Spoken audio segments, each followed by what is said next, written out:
Hi అండి. నమస్తే. ఈరోజు నేను వినిపించబోయే కథ పవని నిర్మల ప్రభావతి గారు రచించిన ఊరు నవ్వుతుంది. చెప్పులు వేసుకుని వసారా మెట్లు దిగి వెళ్తున్న విశ్వనాథాన్ని ఉద్దేశించి అన్నాడు ఉమాపతి. నేనీ పూట వెళ్ళిపోతున్నానన్నయ్య. విశ్వనాథం ఒక్క క్షణం ఆగాడే కానీ వెనక్కి తిరిగి తమ్ముడు వైపు చూడలేదు. నువ్వు పొలం నుంచి వచ్చేసరికి ట్రైన్కు టైం అయిపోతుందేమో. అన్నయ్యకు తన మాటలు సరిగా వినిపించలేదేమోనన్నట్లు మళ్ళీ అన్నాడు ఉమాపతి. నువ్వు వెళ్ళటానికి నేను పొలం నుంచి రావటానికి సంబంధం ఏమిటిరా ఉమాపతి? నీ టైంకు భోజనం అది మీ వదిన చూస్తుంది. మన పాలేరు వెంకన్న బండి కడతాడు. వెళ్ళు. ఎంత సౌమ్యంగా ఆ 4 ముక్కలు అనాలని ప్రయత్నించినా గొంతుకు వరకు ఎగిసి వస్తున్న కోపం, బాధ, నిరాశ కలిసికట్టుగా కాఠిన్యాన్నే కురిపించాయి.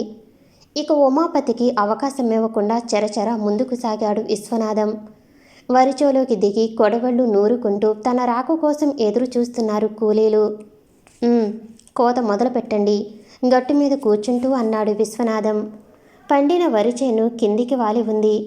ఈ భారం నేనిక మోయలేను, నాకు విముక్తి ప్రసాదించు అని నిండు చూలాలు భగవంతుడి ముందు మోకరిల్లినట్లుంది. విశ్వనాథానికి నవ్వొచ్చింది.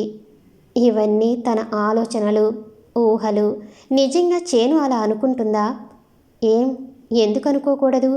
ఈ ప్రకృతిలోని సకల ప్రాణికోటికి, సజీవ చైతన్యానికి ఒక్కో రకమైన సాంకేతిక భాషంటూ ఉండి ఉంటుంది, ఉండి తీరాలి.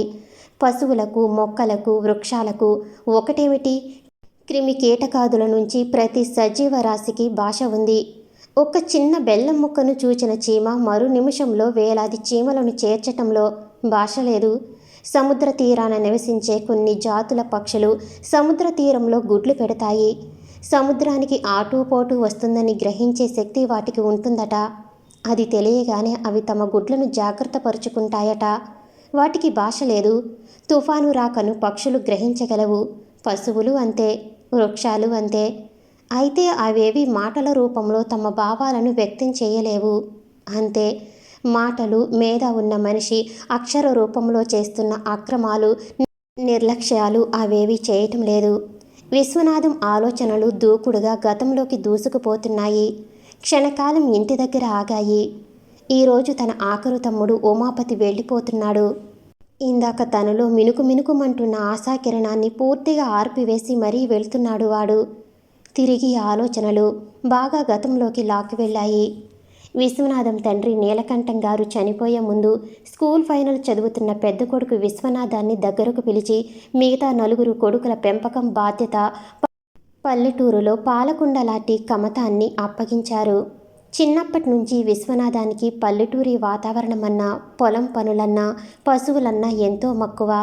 అంతేకాదు, నేను పుట్టిన ఊరిది, నాకు ఏడవటం, నవ్వటం, మాట్లాడటం ఒకటేమిటి, నా ప్రతి కదలికకు జీవం పోసిన గడ్డ ఇది. కన్న తల్లి మానవ స్త్రీ అయితే పెంచిన తల్లి ఈ ప్రకృతి తల్లి. ఈ నా గ్రామం రుణం తీర్చుకోవటము నా కనీస బాధ్యతలో ఒకటి. అంతటి పెద్ద పెద్ద మాటలలో కాకుండా అస్తమాను అలా ఆలోచిస్తుండేవాడు విశ్వనాథం. ఊళ్ళో ఎలిమెంటరీ స్కూలు మాత్రం ఉంది. అదైనా ఓ పూరిపాక, ఒక్కడే పంతులు. ఆ ఊరిపాకలో పగటిపూట బడి చెబుతారు. బళ్ళో పాఠాలు కాదు చెప్పేది. పంతులుగారు కొందరు పిల్లల్ని కట్టెపుల్లలు తెమ్మని తోలేస్తాడు. మరికొందరిని కూరగాయలు పట్టుకురమ్మని తరిమేస్తాడు. మిగిలిన 4-3 పిల్లలు పంతులుగారి భార్యకు నీళ్లు మోయటానికి కేటాయించబడతారు. పంతులుగారు మాత్రం హాయిగా బాసింపట్టు వేసి కూర్చుని బీడీ తాగుతూ ఊళ్ళోని పనిలేని యువకులతో చీట్లాట్లా ఆడుతుంటారు. ఇక ఆ పాకలో రాత్రివేళ కాస్త మబ్బు పట్టి చినుకులు పడ్డాయి అంటే చుట్టుపక్కల ఇళ్లవాళ్ళు తమ గొర్రెల్ని, గేదెల్ని, కోళ్లని తోలుతారు. అంచేత పగటిపూట ఆ బడిలో కూర్చుంటే చెడ్డ వాసన. ఇక వర్షాకాలం సరే, అడుగు పెడితే అడుగున్నర లోతుకు దిగబడిపోయేలా నీళ్లు నిలుస్తాయి బడిలో. అంచేత అసలు బడే ఉండదు.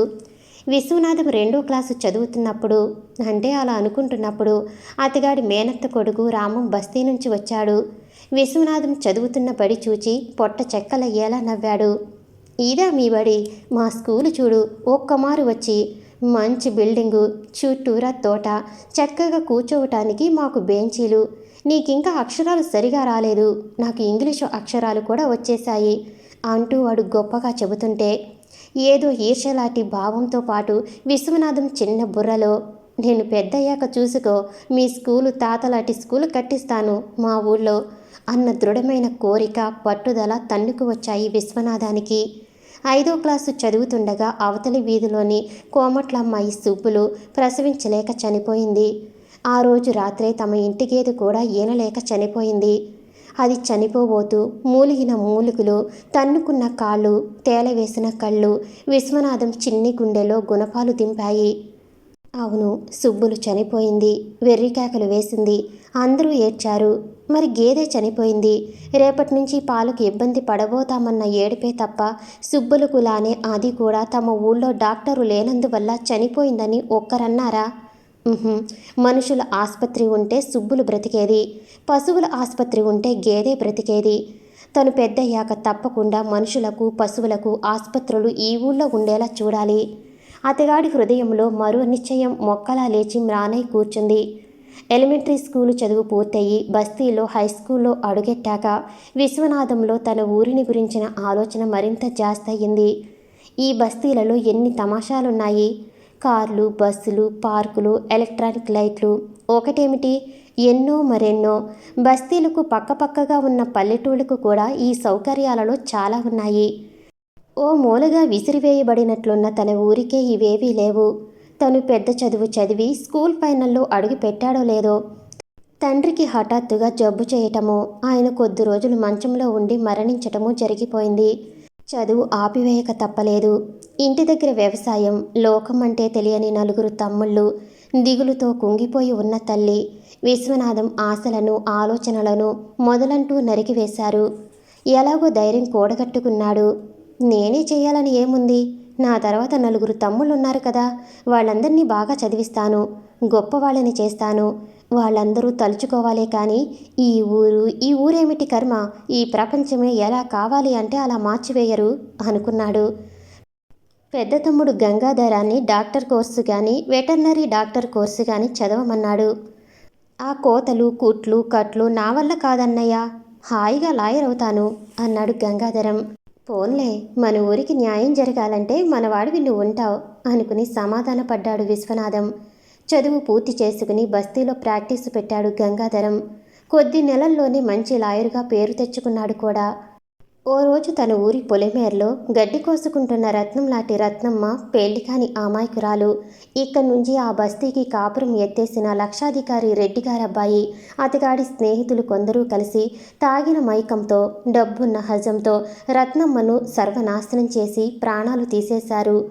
పూట గడవడమే కష్టంగా ఉన్న శేషాద్రి, రత్నమ్మ తండ్రి, కూతురి శవాన్ని చూసి గుండెలు పగిలేలా ఏడుస్తుంటే విశ్వనాథం హృదయం వ్రయ్యలైపోయింది. శేషాద్రి, నీ బిడ్డైతే ఒకటి, నా బిడ్డైతే ఒకటి కాదు. నీ బిడ్డ మాన ప్రాణాల్ని బలి తీసుకున్న ఆ కసాయి వెధవల్ని ఉరికంబమెక్కిస్తాను. పద, కొండలాంటి నా తమ్ముడున్నాడు, న్యాయం మన పక్కనుంది అంటూ ఆవేశంతో ఊగిపోయి శేషాద్రిని వెంట పెట్టుకుని గంగాధరం దగ్గరకు వచ్చి కేసు పెట్టించాడు విశ్వనాథం. కానీ ఎన్నో సాక్ష్యాధారాలున్న కేసు కాస్త పుసుక్కున కొట్టివేయబడింది. ముద్దాయిలు అమాయకులని, రత్నమ్మ ఆసరికే చెడిపోయిన స్త్రీ అని, ఆమె మరణం కేవలం ఆత్మహత్య అని తేల్చివేయబడింది. నా దురదృష్టం, నా బిడ్డ కర్మ అని సరిపెట్టుకున్నాడు శేషాద్రి. కానీ విశ్వనాథం నిలువున కుప్పలా కూలిపోయాడు. నెల తిరగకుండా గంగాధరం బంగళాలాంటి ఇల్లు, పెద్ద పడవలాంటి కారు కొన్నాడని తెలిసిన రోజు. తమ్ముడు గంగాధరం, శేషాద్రి అమాయకుడు. నిజం అతనికి తెలియలేదు. కానీ నాకు తెలుసు కేసు ఎందుకలా తారుమారు అయ్యిందో. మానవత్వం చచ్చిన నువ్వు మన ఊరిని కాదు నా ఊరిని ఉద్ధరిస్తావనుకోవటం చచ్చా నా పొరపాటు అనుకుని లోపల ఏడ్చాడు. రెండో తమ్ముడు శశిధర్ తనకు ఉద్యోగం చేయాలని లేదని, ప్రజాసేవే తన జీవిత ధ్యేయమని, దేశాన్ని బాగుపరచటమే తన ప్రథమ కర్తవ్యమని, ముఖ్యంగా గ్రామాభివృద్ధి తన ఊపిరని, అందుకుగాను రాజకీయాలనే కంకణం ధరిస్తానని చెప్పిన రోజు విశ్వనాథం పొంగిపోయాడు. ఇక తన ఊరు అమరావతిలా మారిపోవటానికి ఎంతో కాలం వేచి ఉండనవసరం లేదనిపించింది. శశిధర్ రాజకీయాలలో దిగి ఒక్కో మెట్టు ఎగబాకటానికి ఓపినంతా సాయం చేశాడు. తన గ్రామస్తులందరి చేత చేయించాడు. తన పలుకుబడిని, మంచితనాన్ని పణంగా ఒడ్డాడు. శశిధర్ ఎమ్మెల్యే అయ్యాడు. త్వరలోనే మినిస్టరు కాబోతున్నాడు కూడా. కానీ ఊరి ఊసు ఎత్తకపోవటంతో ఆశ్చర్యం కలిగింది విశ్వనాథానికి. ఉత్తరాలు వ్రాశాడు. ఊరి వాళ్ళందరి చేత సంతకాలు చేయించి మనవి చేసుకున్నాడు. చివరకు రాజధాని వరకు వెళ్ళి స్వయంగా మనవి చేసుకోవటానికి బయలుదేరాడు. మన ఊరికి high school, school building, road, ఇంకా విశ్వనాథం మాటలు పూర్తి కాకముందే శశిధర్ గంభీరంగా ఇక ఆపు అన్నట్టు సైగ చేశాడు. అతగాడు ఈ మధ్య పుచ్చుకుంటున్నాడని ఎవరో చెబితే విశ్వనాథం నమ్మలేదు. కానీ ఇప్పుడు మత్తుగా ఉబ్బి ఉన్న కళ్ళని, నవ్వుతున్నప్పుడు బండల్లా విచ్చుకుంటున్న అతగాడి పెదవుల్ని, ముద్ద మాటల్ని విన్నాక వీడేనా శశిధరం అని అనుమానించక తప్పలేదు. ఎందుకన్నయ్యా ఆ ఊరిని గురించి అలా కొట్టుకుంటావు? హాయిగా ఆ ప్రాపర్టీ అమ్మి పారేసి ఇక్కడికి రా. ఏ బిజినెస్ నీ పేరిట లైసెన్స్ ఇప్పిస్తాను. లక్షలు ఆర్జించవచ్చు. వెదవూరు ఏముందక్కడ? ఓ తెలివా, తేట, చదువా, సంస్కారమా, సుఖమా, సంతోషమా? పశువులకు మనుషులకు తేడా ఉందా అసలు అన్నాడు చిరాగ్గా. విశ్వనాథం బుర్ర గిర్రున తిరిగింది. ఉందిరా తమ్ముడు, ఉంది. ఆ తేడా ఏమిటో నాకు ఈ క్షణంలో స్పష్టంగా తెలుస్తుంది. మేత పెట్టిన మనిషికి తమ బిడ్డల నోటికాడి పాలు ఇచ్చేస్తున్నాయి పశువులు. తిండి పెట్టిన మనిషికి వెట్టి చాకిరీ చేస్తున్నాయి అవి. తిట్టినా కొట్టినా ఒలకటం లేదు, పలకటం లేదు. మరి అవి పశువులు. నువ్వు మనిషివి. నీకు పలుకుబడి ఉంది, పదవి ఉంది, బోలెడంత తీరిక ఉంది. అయినా నువ్వు పుట్టి పెరిగిన ఊరిని కాస్త బాగు చేయటానికి ఓపిక లేదు. నువ్వు పుట్టిన గడ్డంటే నీకీ పాటి అభిమానం ఉంది. దాని అభివృద్ధికి ఇంతోటి సాయం చేస్తున్నావు. ఇక ఉద్ధరింపు కోసం పాపం ఇతర గ్రామాలు, దేశము ఏడుస్తున్నాయి కాబోలు. మరి వస్తా అన్నాడు ఆవేశంగా. మా అన్నయ్యకు కొద్దిగా మెంటల్ షాక్ వచ్చిందా మధ్య. ఇంకా పూర్తిగా కోలుకోలేదు. ఇక్కడుండి మందు తీసుకోమంటే వినడు. తన వెనకాల శశిధర్ అతగాడి భక్త బృందంతో అంటుంటే వెన్ను ఎవరో విరిచినట్లయింది విశ్వనాథానికి. ఆ క్షణంలోనే అతగాడి ఆశల విహంగానికి రెక్కలు విరిగిపోయాయనిపించింది. మూడో తమ్ముడు చంద్రశేఖరాన్ని వెటర్నరీ డాక్టర్ కోర్సు చదువుతావట్రా అని అడిగాడు విశ్వనాథం పట్టు వదలని విక్రమార్కుడిలా. చంద్రశేఖరం తుల్లిపడ్డాడు. ఏదో వినరాని మాట విన్నట్టు కంపరంగా చూశాడు అన్నవేపు. పోయి పోయి పశువుల డాక్టర్ని కావాలా? అసలు వాటి కోసం ఇంత చదువు చదవాలా? నేను మామూలు డాక్టర్ కోర్సు చదువుతాను. క్షణకాలం తన చిన్నప్పుడు చనిపోయిన గేదె, దాని బాధ కళ్ళ ముందు మెదిలాయి. ఈ మధ్యకాలంలో కూడా ఎందరో మనుషులు, మరెన్నో పశువులు సరైన వైద్య సౌకర్యం లేక చనిపోయారు. బాధ ఒక్కటే, ప్రాణం ఒక్కటే.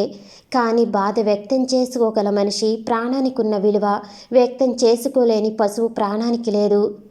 పోనీ వాడిష్ట ప్రకారమే కానీ ఇక్కడ మనుషుల ఆసుపత్రి అయినా వెలుస్తుంది అనుకుని రాజీ పడ్డాడు విశ్వనాథం. చంద్రశేఖర్ డాక్టర్ కోర్సు పూర్తి చేసుకు వచ్చిన రోజు ప్రస్తుతానికి వెనుక వైపున్న 2 గదుల్లో మేము సర్దుకుంటాం. ఈ ముందు భాగమంతా నువ్వు ఆసుపత్రిగా వాడుకో. వీలు చూసుకుని మరో 2 రూములు వేయిస్తాను అన్నాడు ఉత్సాహంగా విశ్వనాథం. చంద్రశేఖరం ఇబ్బందిగా ముఖం పెట్టాడు. ఈ వెధవ ఊళ్ళో ప్రాక్టీసు పెట్టి పైసా సంపాదించలేనన్నయ్య. డబ్బున్నవాడొక్కడూ లేడు. కర్మ కొద్దీ వీళ్ళకొచ్చే రోగాలేమో వీళ్ళకొచ్చే తాహతుకు మించినవి. నేనిక్కడ డాక్టర్గా ఉంటే మొహమాటం కొద్దీ ఉట్టిని వైద్యం చేయాల్సి ఉంటుంది. ఈ రోజుల్లో డబ్బు సంపాదించలేనివాడు, చచ్చినవాడు ఒకటే. అందుకే నేను సిటీలో ప్రాక్టీస్ పెడతాను. నాకు కాబోయే మామగారు అందుకు కావలసినంత డబ్బిస్తామన్నారు కూడాను. మ్రాన్మడి నిల్చుని ఉన్న విశ్వనాథాన్ని చూస్తూ చంద్రశేఖరం జాలిపడ్డాడు. దగ్గరగా వచ్చి అన్నయ్య భుజం మీద ఆప్యాయంగా చేయి వేస్తూ జాలిగా చూస్తూ అన్నాడు. అన్నయ్య, నీకు నాదో చిన్న సలహా. పుట్టిన ఊరినే కనిపెట్టు కూర్చున్నవాడెవడూ బాగుపడడు. అదో పిచ్చి సెంటిమెంటు. నూతిలో కప్పలా మెదడు చిన్నదైపోతుంది. విశ్వనాథం ఈ మారు ఆవేశపడలేదు. తమ్ముడి చెయ్యి మెల్లగా తొలగించి తిన్నగా పొలం కేసి నడిచి వెళ్ళాడు. చంద్రశేఖరం లాంటి మనుషుల మెదడు ప్రమాణం బహుశా తన మెదడు ప్రమాణం కంటే పెద్దదే అయి ఉండవచ్చు. అంచేత అలాంటి మెదళ్ళు సిటీలలోని రోగాలని, అందున డబ్బున్న రోగాలని తప్ప నయం చేయలేవు. ఇక ఆఖరు తమ్ముడు ఉమాపతి అగ్రికల్చర్ కోర్సు చదువుతున్నప్పుడు విశ్వనాథం ఎలాంటి అభ్యంతరమూ చెప్పలేదు, ఆశలు పెట్టుకోలేదు. కానీ ఉమాపతే పదే పదే ఆవేశంగా చెబుతుండేవారు సెలవులకు వచ్చినప్పుడల్లా. మన ఊళ్ళో ఆధునిక వ్యవసాయాన్ని ప్రారంభింపచేస్తాను. కొత్త వ్యవసాయ పరికరాలు, కొత్త రకం సాగు పద్ధతులు, కొత్త కొత్త ఎరువుల వాడకం ఎలా గ్రీన్ రెవల్యూషన్ తేవచ్చో తేవాలో నిరూపిస్తాను. జిల్లా స్థాయిలో మన గ్రామం ఆధునిక వ్యవసాయంలో మొదటి బహుమతి గెలుచుకునేలా చేస్తాను. మొదట్లో అతగాడి మాటల మీద అట్టే నమ్మకం కలగకపోయినా రాను రాను ఉమాపతి ఆవేశం చూస్తుంటే అడుగంటిన ఆశలు తిరిగి చిగురించటం మొదలెట్టాయి. ఈ ఒక్క తమ్ముడైనా తన ఆశలకు ఓ రూపం ఇవ్వగలిగితే అంతే చాలు అనుకున్నాడు. ఉమాపతి కోర్సు పూర్తయింది. 6 నెలలుగా ఇక్కడే ఉంటున్నాడు. కానీ అతగాడంటూ వచ్చిన మాటలు ఇంకా కార్యరూపం ధరించలేదెందుకో. హఠాత్తుగా వారం రోజుల క్రితం బయటపడిపోయాడు. నిన్ను నిరాశపరిచినందుకు క్షమించన్నయ్యా. బస్తీ వాతావరణానికి అలవాటు పడ్డ నాకు ఇక్కడ దిక్కు తోచటం లేదు. విశ్వనాథం కంగారు పడ్డాడు. నీకిష్టమైన పొలాన్ని నీ ఆధునిక వ్యవసాయ క్షేత్రంగా ఎన్నుకోరా తమ్ముడు. ప్రయోగాలు ప్రారంభించు. అప్పుడు తోచటం లేదన్న బాధే ఉండదు.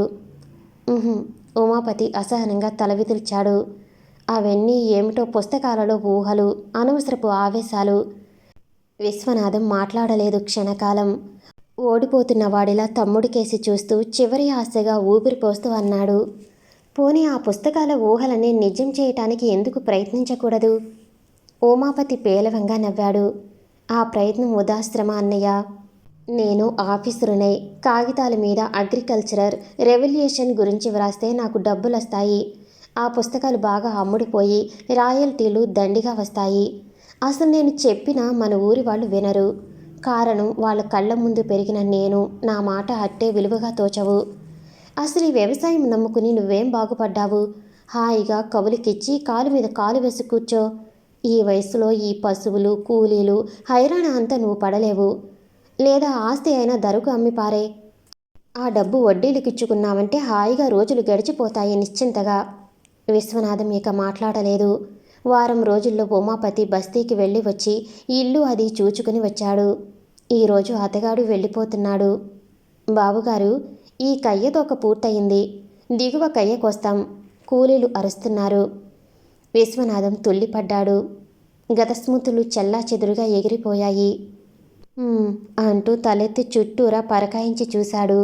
దూరాన బండ్లబాటు మీద తన 2 ఎడ్ల బండి పోతుంది. అందులో ఉమాపతి వెళ్తున్నాడు. మీరు కోస్తుండండి, నేను అలా బయట ప్రదేశానికి వెళ్ళి వస్తాను. కూలీలతో చెప్పి పశువుల బీడుకేసి నడిచాడు విశ్వనాథం. బాగా ఎత్తుగా తిప్పలా ఉంటుందా ప్రదేశం. అక్కడి నుంచి చూస్తే ఊరు అంతా కనిపిస్తుంది చిన్నదిగా. ఊరి చుట్టూరా తాటి చెట్ల కర. ఎందుకో ఊరివైపు చూస్తున్న విశ్వనాథానికి ఊరంతా ఓ స్త్రీమూర్తి ఆకారంలా కనిపించసాగింది. పెద్ద గాలి సుడులు తిరుగుతూ లేస్తుంది. తాటి చెట్లు తుమ్మ చెట్లు గాలికి తెగ ఊగుతున్నాయి. ఊరు విరగబడి నవ్వుతున్న ధ్వనిలా కరకర గలగలామని శబ్దం వస్తుంది. విశ్వనాథానికి ఏదో మగత కమ్ముతున్నట్లుంది. అవునరా విశ్వం, నువ్వు నేను బాధపడి ప్రయోజనమేమిటి? నా ఒడిలో పుట్టారు పెరిగారు. రెక్కలు రాగానే ఎగిరిపోయారు. నా మట్టి నీరు గాలి వాళ్లలో వివేకంతో పాటు అహాన్ని కూడా పెంచింది. అందుకే వెదవూరని పదే పదే తిట్టిపోస్తున్నారు. ఇప్పుడు నాకు నవ్వు వస్తుంది. నా కోసం ఏ ఒక్క త్యాగానికి ప్రయత్నము చెయ్యలేని ఈ వాజమ్మలంతా నన్ను తిడుతుంటే, పోనీ ఇలాంటి వాళ్ళు నన్ను ఉద్ధరించినా నాకు బాధే కానీ సంతోషం కలగదు. పోనీ వాళ్ళని వెళ్ళని. పదవుల్ని డబ్బుని అన్యాయాల్ని ఆస్తుల్ని పట్టుకు ప్రాకులాడని. అవేవి తెలియని నా బిడ్డలు. అదిగో ఆ పశువులున్నాయి, ఈ చెట్లున్నాయి. వాటిలో ఒకడిగా నువ్వున్నావు. నువ్వేమీ చేయలేకపోవచ్చు, కానీ ఏదో చెయ్యాలన్న అభిమానంతో పోరాడావు. ఓడిపోయావు. బాధపడకు. రోదగాలి ఆగి మెల్లిగా గాలి వీస్తుంది. ఊరు మందహాసం చేస్తున్నట్లు చల్లగా హాయిగా కన్నతల్లిలా తన వెన్ను నిమురుతున్నట్లు అనుభూతి. అలా ఎంతసేపు కూర్చుండిపోయాడు అతగాడు. సమాప్తం. నేను వినిపించే ఆడియో కథలు నవల్స్ మీకు నచ్చినట్లయితే మరిన్ని కథల కోసం షేర్ చేసి లైక్ చేసి సబ్స్క్రైబ్ చేసుకోండి. Thank you for watching.